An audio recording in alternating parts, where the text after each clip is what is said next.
John's a big Tiger supporter. He just got solar power installed. He used to spend $600 per quarter on power, but with his new bill plus Metro Solar Easy Payments, he's saving $169 per quarter from day one. That adds up to $88,000 after 25 years. So no, John can't own his power company, but he can own his solar system.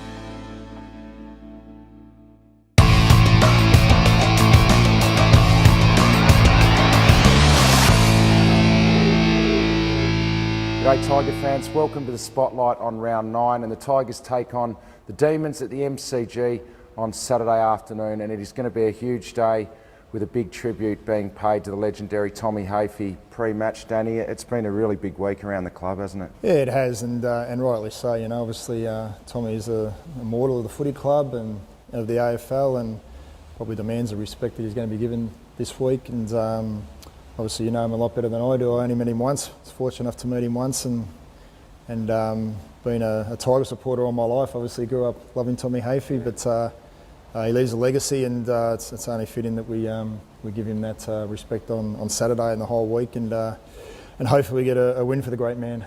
Hopefully we do. It's going to be an emotional build-up to the game, and really looking forward to it. And I reckon the players will be too, because I could see the confidence growing in the back end of that Geelong game.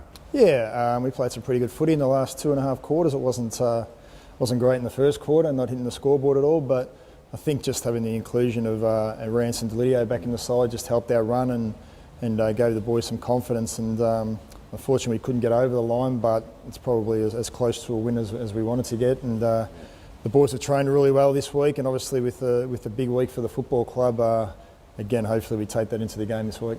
Well, let's have a look at the team, and a big inclusion. Our first round draft pick from the 2013 draft, Benny Lennon, comes into the team. We've been waiting a while. It's good to see him out there. Yeah, it's Dimmer's new love child, so he's been trying to get him in for a few weeks, but we just had to be patient with him. Obviously, he had the knee surgery over pre-season, and probably a little bit unfair to throw the kid in as early as the first 4 or 5 games. Wouldn't have been fair for him, but his last few weeks he's been playing VFL level across half back, and we swung him forward in the second half last week, and he kicked 3 goals, so he's got a little bit of class, finds some space, can mark the football, and it's good to give the young kids a go, especially our first round draft pick, so I'm looking forward to watching him play. Is he more of a forward, do you think, at long term?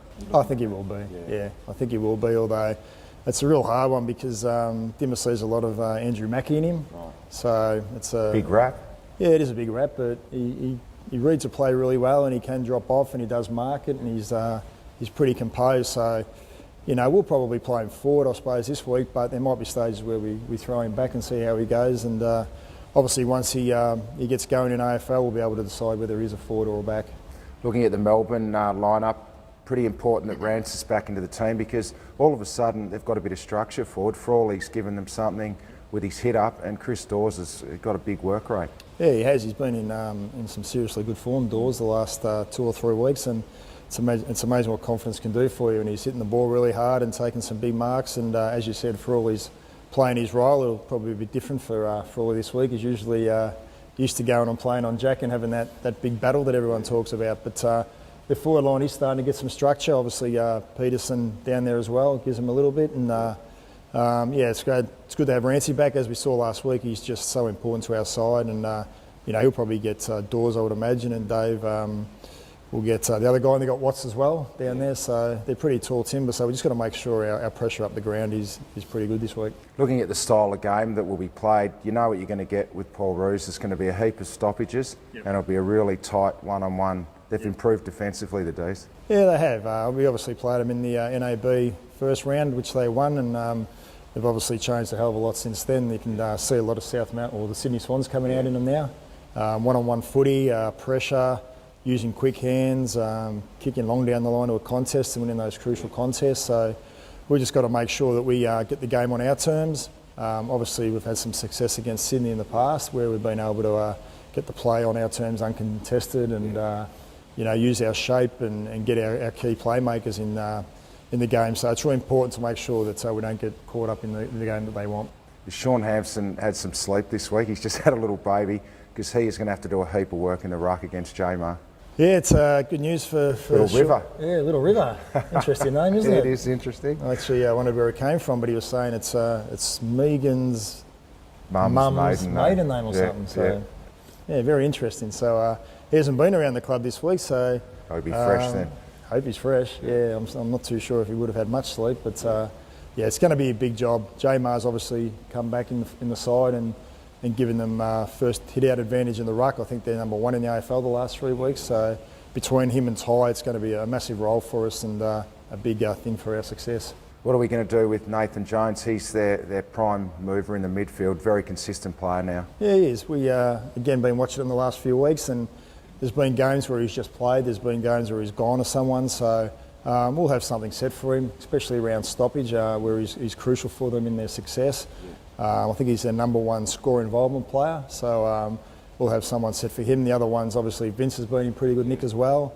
Cross is playing some good football, and young Tyson has been good around the stoppages. So they've got some key playmakers along with us, so we'll have something set for most of those guys. Daniel Cross has come across from the Dogs, and he's going to one of the opposition prime movers and shutting them down. He went to Macrae last week, not Liberatore. I thought he would go there. So are you thinking Cochin, or are you thinking someone else, maybe an Ellis? Yeah, it's an interesting one. We're throwing up a few things this week which we've worked through.